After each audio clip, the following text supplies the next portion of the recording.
This time, mas nag-enjoy ako magpakain ng isda kaysa kay Bulilit.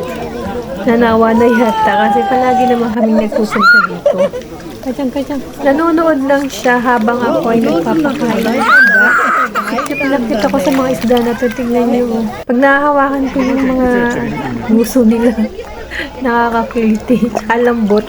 Wala kasi silang mga ipin kaya okay lang, hindi masakit. Kaya pala nananahimik si Bulilit kasi nagpa-practice siyang bigkasin ng diretso yung salitang sakana. Kasi ang pag-pronounce niya pa ngayon ay siya, Chana.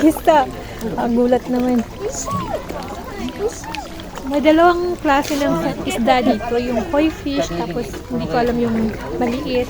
Parang takaw nila. Guys, pakinggan yung maigi ang boses ng isda.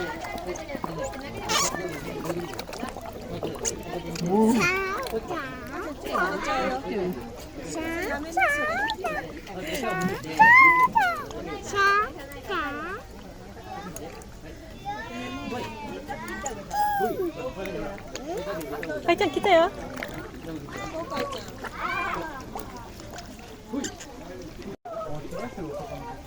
Kacang kita ya, sakana. Oh. Iranai no? Oh. Ay.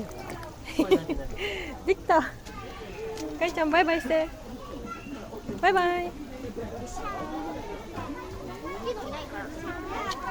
でかいのここにいるよ。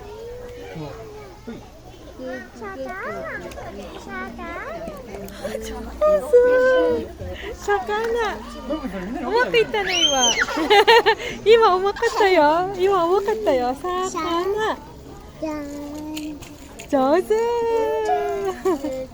これ落ちたら大変。